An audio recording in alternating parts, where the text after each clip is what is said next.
Welcome to the latest episode of our podcast series for financial advisors. Today's episode is a Northwestern Mutual advisor's Jerry Maguire-Style Breakaway story. It's a conversation with Brett Gilliland, founder and chief executive officer of Visionary Wealth Advisors. I'm Mindy Diamond, and this is Mindy Diamond on Independence.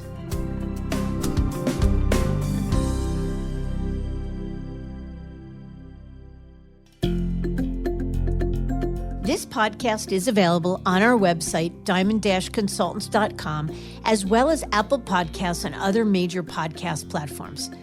If you aren't already a subscriber and want to be notified of new show releases, please subscribe right on our favorite podcast platform or on the episode page on our website.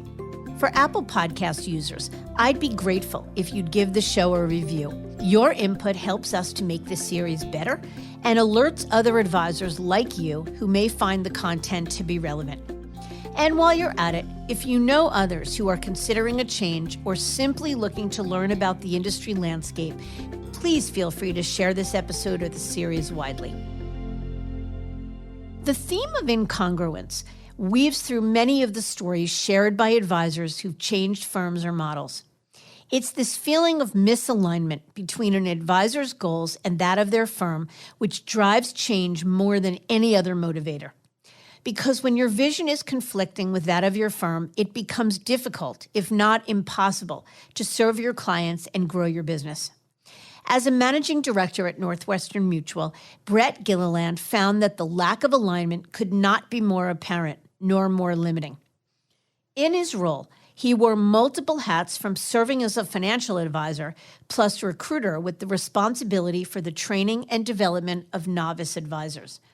But as he became more successful, he also became less satisfied, and the feeling of being at odds with the goals of Northwestern became more apparent. He wanted greater agency over how he served clients.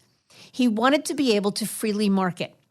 He wanted to give unbiased, unconflicted advice without feeling pigeonholed into selling insurance. And ultimately, as he put it, he wanted to play in a different sandbox. So after 13 years with Northwestern, he decided it was time to build something that was more aligned with his vision. And in March of 2014, RIA firm Visionary Wealth Advisors was born. But it's his Jerry Maguire exit story that's really compelling and a true testament to the respect and trust he developed with his team at Northwestern. Today, Visionary manages some $1.8 billion in assets and has 30 advisors on the team. In this episode, Brett talks with Lewis Diamond, sharing details about the motivation behind his move, his unique perspective as a managing director at Northwestern, how he is able to fully realize his vision as an independent business owner, and of course, shares a resignation story unlike any other. Plus much more. So let's get to it.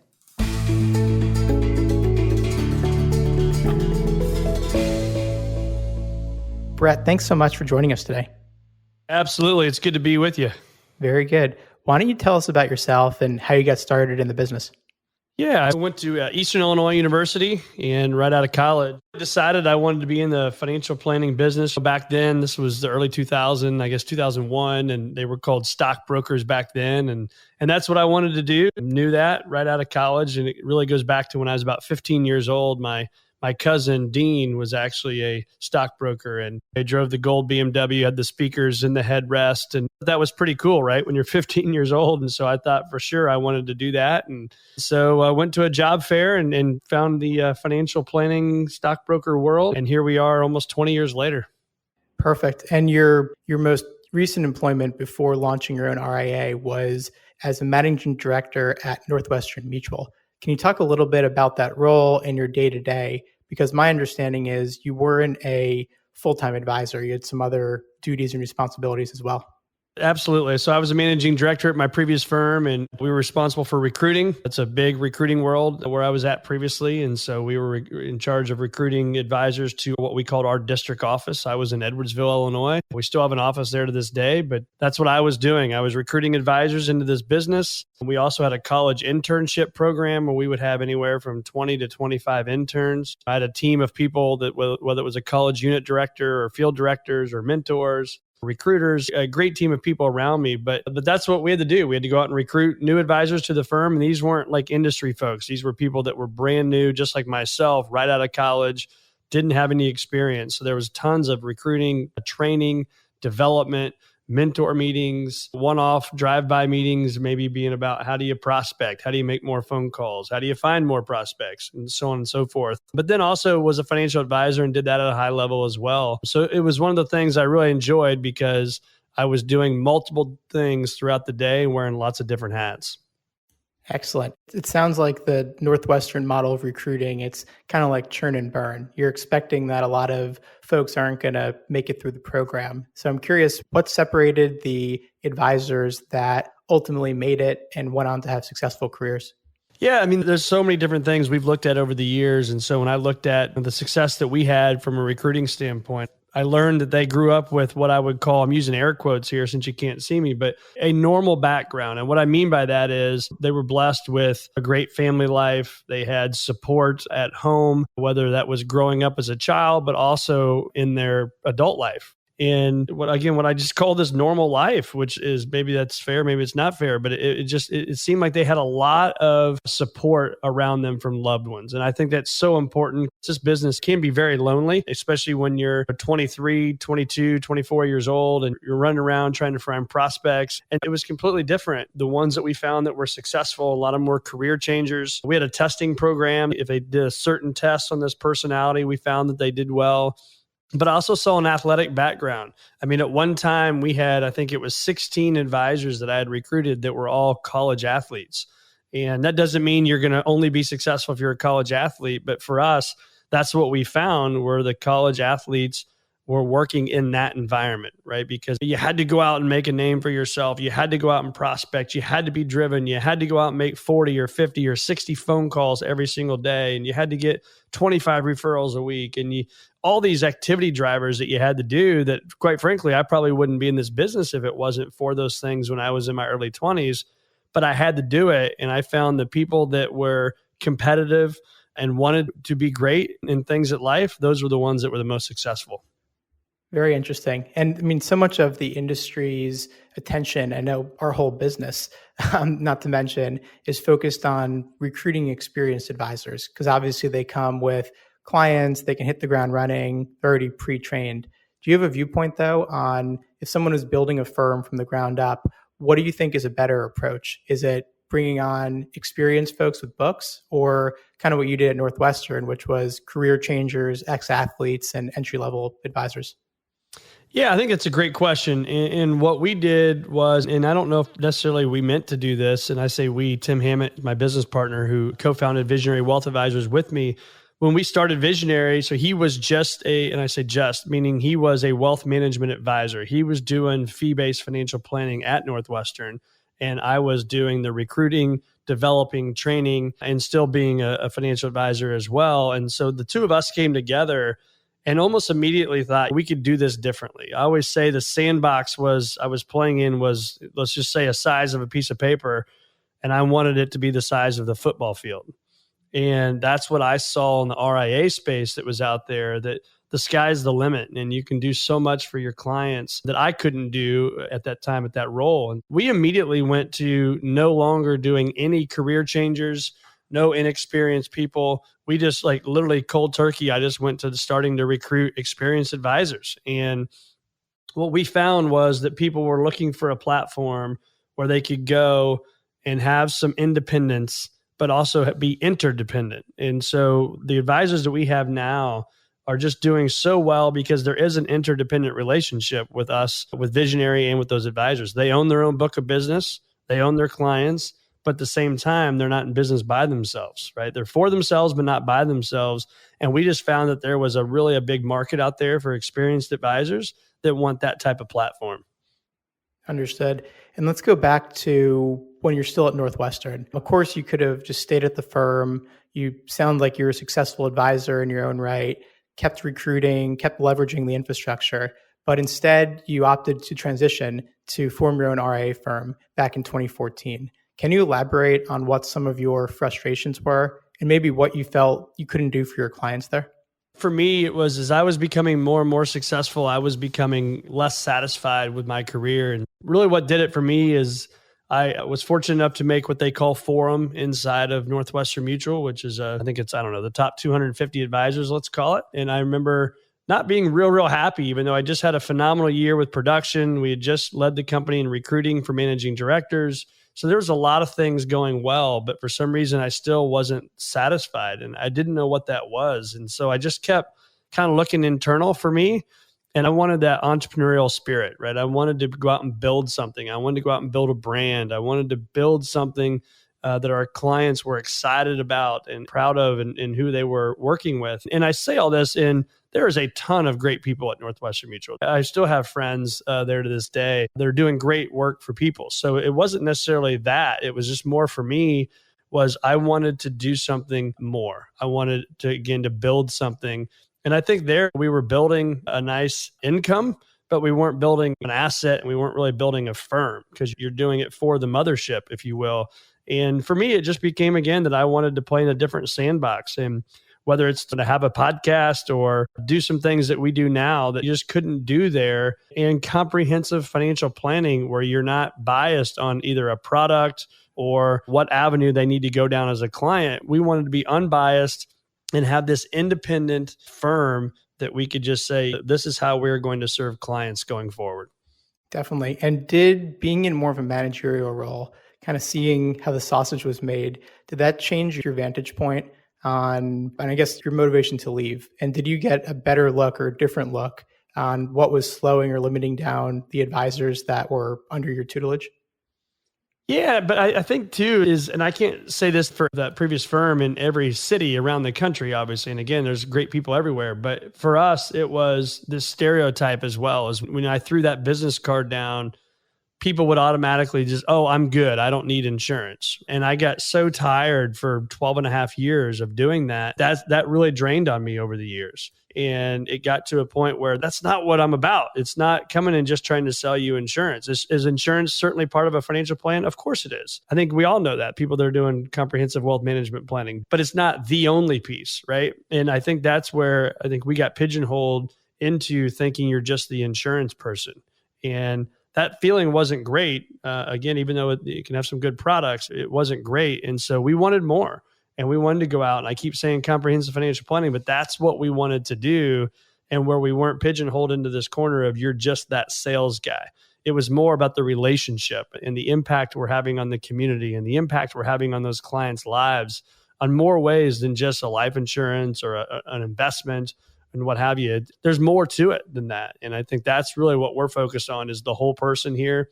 And Visionary is building that with the right people. I don't know if we can cuss on here, Lewis, but we call it the no a-hole rule, right? So no a-hole is the recruit criteria here. And that's the first step, is making sure that we want to be around you, you want to be around us, and that we're going to be a good fit. And I found that you had more control over that as I was researching what this RIA thing was, is I had control over that versus just having to recruit, quite frankly, a bunch of kids like me, right? 22 years old, right out of college. And I always joked that I couldn't even spell investments or insurance when I started, but it was like, I want to do more with higher, more sophisticated people because that's what the community wants, right? That's what they want in their financial advisor. And I just, quite frankly, I always say my gray hair and the wrinkles aren't from 4 kids. It's from having to recruit people that hopefully 1 or 2 out of 10 of those people would make it long-term in the business. And I just couldn't do that any longer. Yeah, definitely. And I think what you're mentioning around feeling like you and your practice were kind of at odds with the mantra or the reputation of Northwestern is the term incongruence. We hear it often from advisors at many different types of firms, whether they're at a bank-dominated firm saying, I'm not a banker.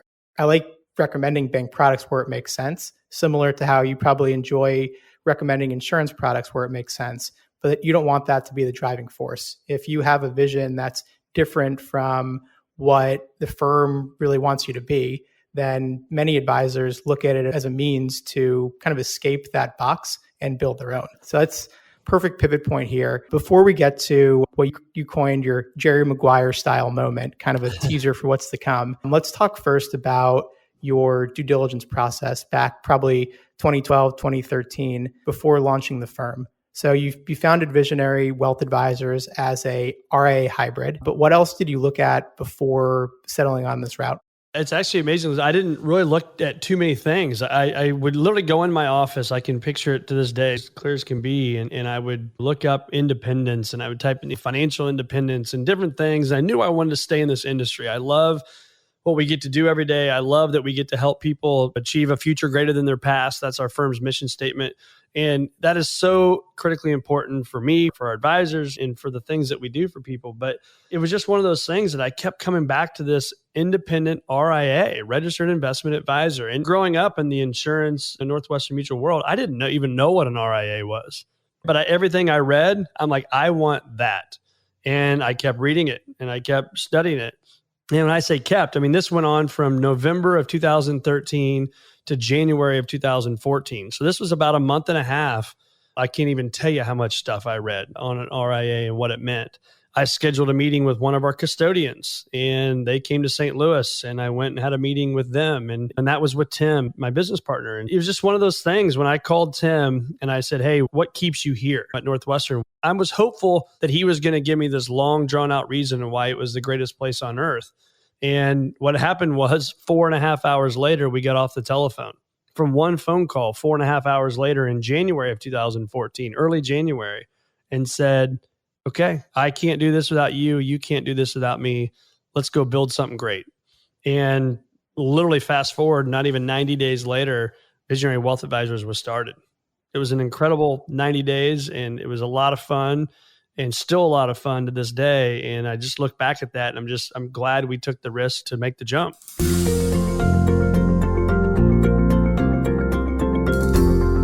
The ecosystem 7-8 years ago is very different than today. But did you consider either plugging into an existing infrastructure or hiring more of a platform or service provider? Did not even look at those opportunities at all. Not one of them.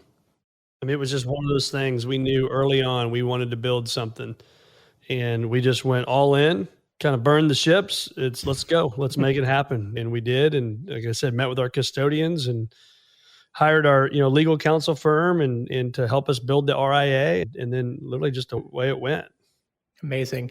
Okay. So this is I think the exciting part of the interview. You told me this story when we were preparing for this interview. I want to hear the story in as much detail as you can share about Resignation Day. You coined it your Jerry Maguire-style moment. And I think it's such a unique story. It's very different than how I think many folks would approach this, but it's instructive and I think demonstrates your conviction for why this was the right move for you.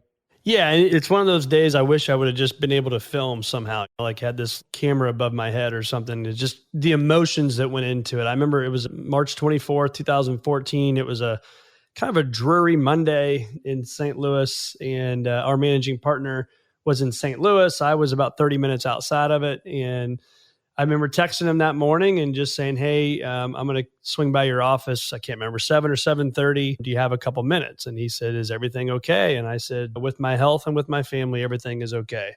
And that was kind of the end of it. What you don't know about me, Lewis, I'm a very nervous person. I grew up very anxious and I call it my comfort zone callus. Calluses on your hands from playing golf or working in the yard or doing whatever you're doing. And I think that we as humans can get these calluses around our comfort zone and we don't want to break through those. And I've tried now for 20 years to constantly break out of my comfort zone. And this was one of those defining moments. It was arguably one of the biggest decisions professionally, if not probably the biggest decision actually that I've ever made in my life. And so I went and resigned and it was splashing water on my face in the bathroom before I went in there. I was so nervous and I walked down because again, I was doing what you needed to do. And I was on the board for the managing directors at their home office, their national headquarters. And I was doing the things that you needed to do to be successful, but I just wasn't happy. And I thought at the time, I think I was 36, 37. I didn't want to do that the rest of my life. And I needed to take this risk. And this risk was I had 23, 24 advisors in my district office. I owned the building that I was in. So I had my own lease because Northwestern doesn't sign the lease. At least they didn't at that time. I had my own lease in my own building and all these people, right, that worked with us. So it was very scary. It was a very big risk. And I went in, I resigned, and he said, what would you like to do? And I said, well, I feel like I would like to go at least tell everybody in our office that I'm leaving. I'm resigning. I feel like I owe that to them. I've recruited and trained and developed every single one of these people. And I've spent countless hours and blood, sweat, and tears with these folks. I owe it to them. And he said, okay, I can be there at 11:30. So I went and kind of just sat in my car for a couple hours and just what just happened kind of moment. And then went into my own district office and had everybody in the firm there and was able to tell them what I did and that I was leaving and that I started this place called Visionary Wealth Advisors, named probably like a week before that because everything was happening so quickly. So long story short, that was about an hour and 20-minute meeting, and a guy in the back of the room, Joe is his name, Joe Reiniger, and he says, raises his hand. He says, what about all those people that want to go with Brett? And then my internal body was screaming and jumping up and down, but I had to stay really calm and collective, right? But that was Joe and I still to this day, who's with us, we talk about that. And so it was just one of those moments, right? It was like, wow, hopefully this happens. This is my Jerry Maguire moment. I'm leaving. Who's coming with me? And I literally left my own office, went to a restaurant, and I got the biggest table that you could get. And I sat there for 10 or 15 minutes by myself. And I'm like, oh, goodness, this is not good. And then all of a sudden, and it gives me chills thinking about it, all of a sudden, one by one, in comes these advisors. And it's the big hug. It's the big bear hug of, oh my gosh, let me hear more. Let me hear more. And within 24 to 48 hours, 15 of those advisors left and came with us. Holy cow. And wow. It was incredible. That is incredible. And what was the pitch? How did you, obviously you built up trust and respect and all of that. That's earned, it's not pitched. But obviously these advisors are trusting their life's work to you and their families. So what did you say to get them over the finish line? Yeah, it was painting a vision. I mean, hence the name Visionary Wealth Advisors. I mean, it's what the future can and will be like if you look up the definition. And so we wanted to paint this picture for what the future will and could be like for these advisors. I mean, I think anybody that's in an environment where, and this isn't just a Northwestern thing, this is any environment where you start over every single month, you're starting over at zero and you got to go out and eat what you kill. And you got to just stay on all day long, every single day. And it's hard to build true, long-lasting, values-based, deep relationships with clients when you're constantly in sales mode. And I think those advisors knew that. Some of those advisors at that time were 7 years in the business. Some of them were 2 years in the business. And it goes back to, yes, you talked about trust and respect, but it also went back to a relationship. And that relationship was built over 2, 5, 7 years of being in the trenches with them. And being with them every single morning, literally Monday through Friday at 7:30, we would have meetings, and it was training meetings and just sitting down and talking meetings. It was accountability meetings. It was idea sharing meetings.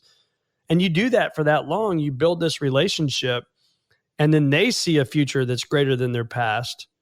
And then they literally, and I don't take this lightly, right? They literally resigned from their careers to go and follow this vision and this dream. And I look at them now, 7 years later, 7+ years later, they're all doing better than they were doing before. Every single one of them is doing better than they were before. So their future is greater than their past. Their present is greater than their past. And it's just cool to look back at that and see the things that are happening now in these people's lives. And it's just unreal to me to think that people would put their trust in something like that with literally no business cards, no website done, no logo done, nothing. And they said, let's go. We're all in. Just an idea. Yeah. And it's so different than most advisors that are breaking away to establish their own independent firm. There's likely the key advisors are on board. They're probably involved in the due diligence or at least consulted throughout the process.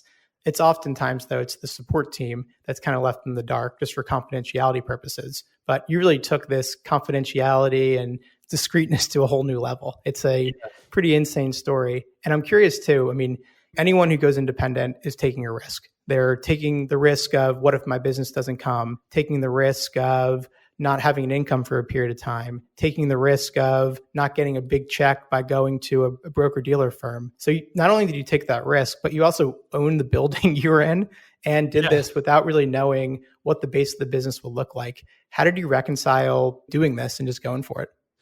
A lot of faith and hope. I mean, literally just faith and hope and trust. And I believed in relationships. I believed in myself. I believed in what we were going to go build. I believed in the advisors and our team and our staff that came with us as well. And that was just the advisors. We also had, who's now our COO, Kate Hurt is her name now, but Kate Solberger, she came with us from day one, and Robin Edwards and so many others that just came with us, Lauren Huber, they were with us from day one back at that firm. And they said, you know what? Yeah, we're also going to come with you as well. And so it just was one of those things that I think in life, sometimes you don't make that big decision until it hurts enough. And for me, the upside was so great. The downside, I was just so less than worried about it, because I thought if I can make a career and do this, and the amount of sales and the activity and the grit that you have to do, which I'm thankful for, I thought, you know what, even if this thing doesn't work, we'll figure it out. But honestly, I mean, I bet, there was a few sleepless nights, but I would say 95% of the thought was all positive and just the expectations of what would happen. Yeah, just thinking about what was possible. So end of your first year as visionary, you had around 300 million in assets across 12 advisors. And today you shared you're north of 1.8 billion in assets and about 30 advisors. How have you grown the advisor ranks, and what's responsible for the very impressive growth in assets? I would just say it's going out and what we call playing in traffic. It's getting to know people in the industry. It's getting referred to great people in the industry. And whether they've been at a bank channel, an insurance channel, a wirehouse channel, an independent channel, it's just us going out and talking to other individuals, but also our advisors referring us to individuals. I mean, so our advisors, they're happy. They are fine with referring us to people that they think would be other great advisors inside of our firm. And so it's just it's a collaboration of people coming together for the greater good and building a platform. And look, the better we do at Visionary, the better the advisor does, because we can offer more and more to them that ultimately helps their bottom line become more profitable. When you're brand spanking new and you have 300 million, well, you're charging for technology, you're doing this, you're charging for that. Well, as we've grown, we made a major investment into a platform, into our technology platform, and we pay for that for our advisors. Well, 7 years ago, we couldn't even think about doing that, but today we can. And then what's the next 3 years and the 5 years and 7 years and 10 years ahead of that? What does that look like? So our vision is not about size. It's not about X billions of dollars under management. Our vision is the platform that we build and what it ultimately does for the interdependent advisor that's on our platform that chooses to partner with Visionary Wealth Advisors. How efficient can we make their practice and give them the best platform possible? Can you explain this concept of interdependence versus independence? What does it mean to you? Yeah, it's a great question. And just in all transparency, I think if a firms, you will have people come on, especially a firm like ours, where you have individual advisors coming in to the firm. We've lost a couple of advisors. And so what happens is those advisors, as they grow, they see the greatness in running and doing your own thing as well, right? So I can't blame those advisors for that. Now, what can I learn from it? But I can't blame them for wanting to do their thing and have their name on the wall. And that's what some of these advisors, a couple that have left, that's what's happened. But the interdependent relationship is, I know the cost that it takes and the time that it takes and the compliance and the marketing, the branding, the website, the cybersecurity, all the stuff that goes along with it. Most advisors don't want to have to worry about things like a lease on a printer, right? They don't want to sign their lease and personally guarantee a lease on a commercial building. They don't want to do that. And so what we want is the advisor that's interdependent, that wants to be independent, but doesn't want to be in business by themselves. They want a platform. They want people. They want teams, right? And that's what we provide. And that's what I think we're really good at, is providing that for our advisors. And I think each advisor who joins you, even though they own their book of business, they all adopt the Visionary brand. Is that correct? Yeah, so 90-something% of them have Visionary, just Visionary only, but a few have Visionary Wealth Advisors, and then like the Insight Group, for example, which is a team here with two of our advisors. They're the Insight Group of Visionary Wealth Advisors, or the Verigi Group of Visionary Wealth Advisors. And what's the benefit of doing it that way? In the advisors that join you, of course, they have the option of having their own brand. And many people are excited by creating their own DNA and building their own identity versus helping build something existing. So what's the rationale for that? Yeah. And look, I don't think there's a right or wrong. I think it's just going to, again, find that person that wants to be interdependent versus independent is what we're looking for. Is the rationale behind that is, in my opinion, take Apple, for example. They don't have the Diamond Apple Store. They don't have the Gilliland Apple Store in St. Louis, and in Brooklyn, New York, it's the Diamond Apple Store, right? It's Apple. And what do you know about Apple? It stands for a great product with efficiency, easy to use, good looking, right? All those things you understand, just using Apple as the analogy here, you understand what Apple stands for. No different than what I see, and what we see is what we call the impossible company. Is we're trying to build this impossible company. Don't say I can't. Say, how do we do it? How do we build this? And we're getting feedback from our advisors and our team and our executive team. And so how do we build this impossible company? How do we build the quote unquote Apple of financial planning? And so visionary, my vision, our vision is when I see that logo, or somebody in the community sees that logo, they know what it stands for. They know that they do comprehensive, high-end, white glove service, high-touch financial planning. They know they are really good people in the community. They give back, whether it's their place of worship, or it's a charity for cancer, or it's their kids' school, or they're coaching in their kids' baseball team in the community. They know what that stands for. And that's what it's about for people, in my opinion. Amazing. And that's a good segue into my next question, which is about Visionary's mission and how this flows into your business. Yeah, so our mission statement is to help people achieve a future greater than their past. I mean, if I had everybody that was listening to your show right now, Lewis, and I said to raise your hand if you want a future greater than your past, I would assume most everybody listening would raise their hand, right? Everybody wants a future greater than your past. And so our job is to slow down with our clients, take them off the treadmill of life, set them down for an hour, 3 hours, 10 hours a year, whatever it takes for that client, and really open that Pandora's box and find out internally in their soul what is important to them, what makes them tick. It's our job to unlock that and then help all those things come out. And so then it's, again, to help those people achieve a future greater than their past. And I know a lot of people say that and they do that and they're doing great jobs in our industry of doing that, but that's just to our core. That's what we believe, is to see that future be greater and helping them daily, weekly, monthly, quarterly, whatever it may be, helping them achieve that.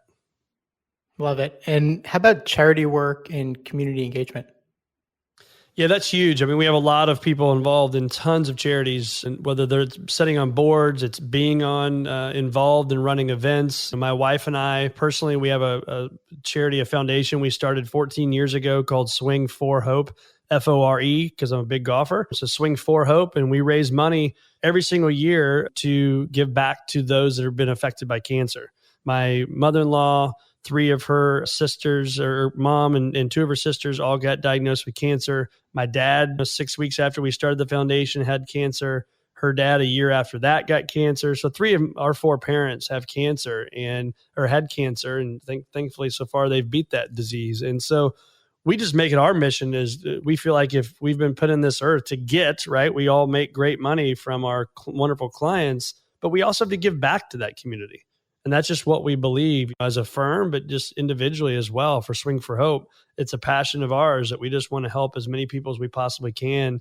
And we help, pay mortgages, pay their power bill, pay for them to get to and from chemo, whatever it may be. That's what we're about. It's amazing. Our clients come out, our advisors come out and support the cause. And we just have 3 or 4 events a year to really make a big impact.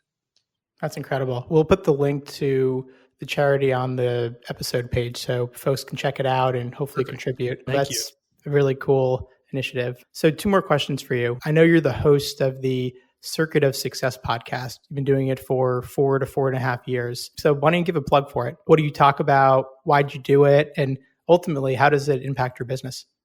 Yeah. So thanks for talking about that. Yeah, the Circuit of Success, it's been around since February of 2016, I think. And so we've had lots of shows and lots of great guests. And really what it's about, I always say it's to give people the best tips and tools for their life, right? Whether that's through wealth management, it's through mindset, it's through business topics, it's through goal planning, all the things that we want to do. We've had Hall of Fame athletes to big time business people to your normal everyday business owner running around on the streets that we can learn from. And it's really picking their brains and finding out what's made them tick over their lifetime, over their career, and what's made them successful. It really, for me, it comes down to the four things that are the circuits of success. And it's your attitude, your belief system, the actions that you have to take every single day to ultimately get your results. And when you follow those beliefs and those attitudes and that action, you will get results in your life. And so it's really kind of peeling the onion layers back on so many great people from the men and women around the world and finding out what's made them successful in those areas and how it's helped them personally, professionally, emotionally, intellectually, financially, et cetera, to really live the life of their dreams. And again, to help people achieve a future greater than their past. I mean, of course, you're doing that podcast because it's something you're passionate about. You're not getting paid to do it. So as a business person, have you been able to track it all? What sort of growth it's led to? And I'm asking because a lot of our advisor listeners, one of the things they envision is having a podcast, or at least having the ability to, and being able to generate business in a different way, scaled communication. What's been your experience with that? Yeah, there certainly has been business from that. There's no doubt about it. I mean, it's one of those things you get done having a conversation with somebody for 45 minutes and getting deep into their life and their story and their mission and what's made them tick, as I always say.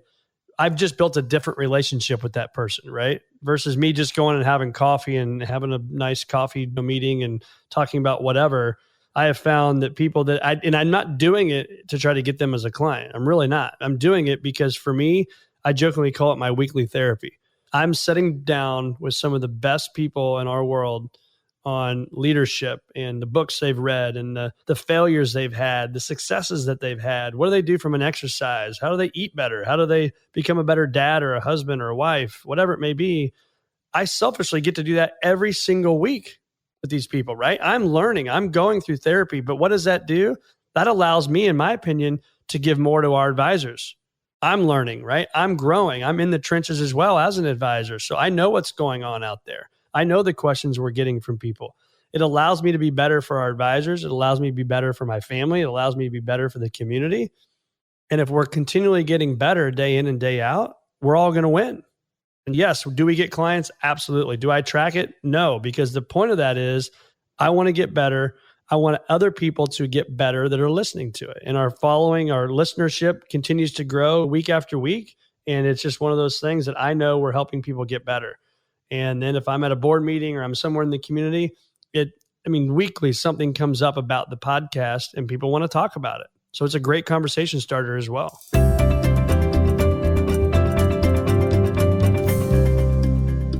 Final question, then we'll let you get on with your day. It's something we always ask.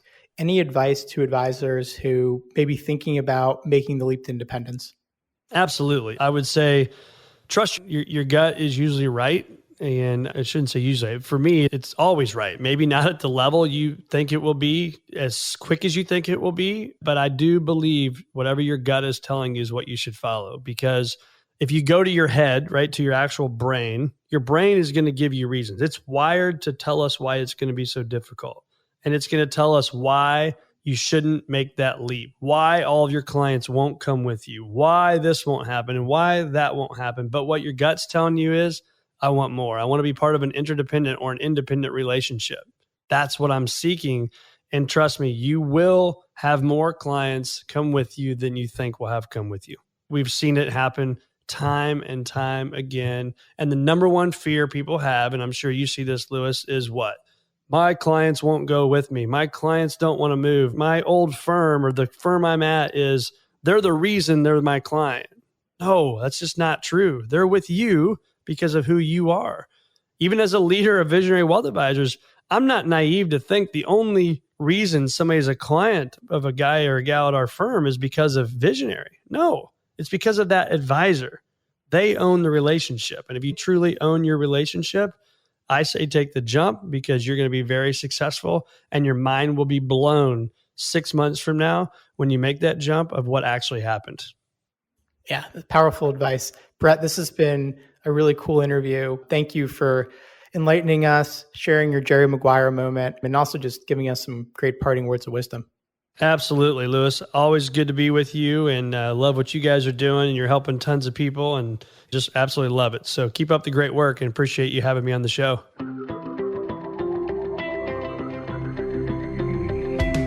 It's easy to understand why Brett's team was so eager to follow him.